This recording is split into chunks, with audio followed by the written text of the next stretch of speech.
waste, plastic bottles, anything we don't perceive any use, value or need for. That is what is waste. We put it all into the waste bin. That waste bin gets thrown into nature. That nature can't handle these technological resources, and it pollutes our land, our sea, our air. It causes massive issues to our environment, to the wildlife, to our ecosystems, and it puts our own health at an adverse risk. These things are not waste. When we shift that one perspective and realize, well, what is this plastic bag? Where does it come from? When we look at this bottle and we think, well, where does this come from? We realize that it comes from fuel. It comes from crude oil. These are in fact technological resources that have been converted from one form into this form or into this form.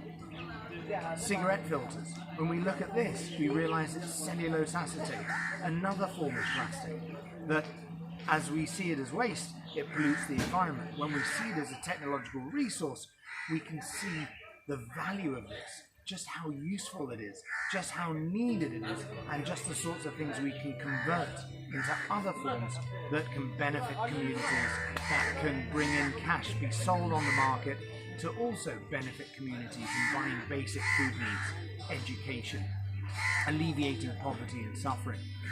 These things are not waste. Waste is but an illusion.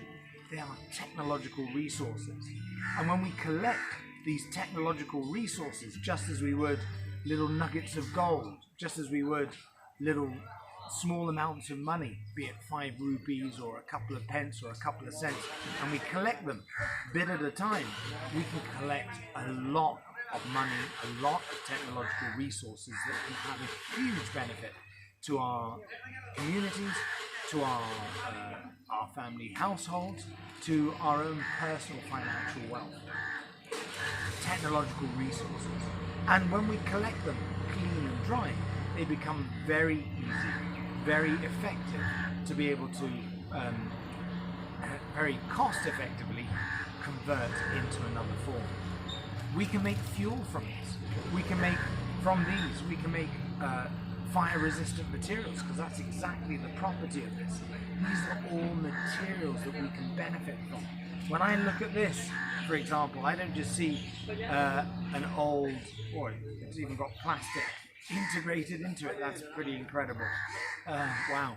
Okay, I don't just see, I've noticed that for the first time. Look at that, there's plastic bits inside this cardboard egg tray, for example. I look at this as a resource. I see this as a sound dampener, which can be used for sound or music studios. I see the cardboard that can be recycled or upcycled into other products. I see plastic that can be tapped for its valuable resource, the valuable resource that it actually is. When we perceive the new perspective, the actual perspective, we can actually work with it. First off, we start treating it and we respond differently to it. So we can start collecting them clean and dry right at the source where they're being created, where the waste is being created. So in those waste bins, in the kitchen, in your schools, in your hotels, in your businesses, in the office, anywhere that we're just throwing and dumping all of these things as one mass waste and causing all of these problems, we can see them as technological resources that we can capture, and therefore we can put them in clean and dry bins, clean and dry rice bags, and start collecting clean and dry resources ready for upcycling.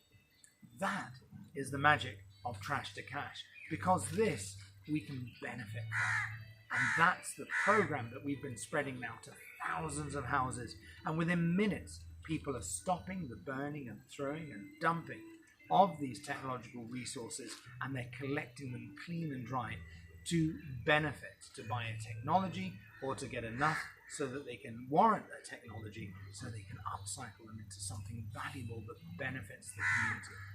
That is the magic of Trash2Cash, a new perspective that benefits, an old perspective that harms, a new perspective that benefits in so many ways. Our mission now is to reach millions of people across Asia.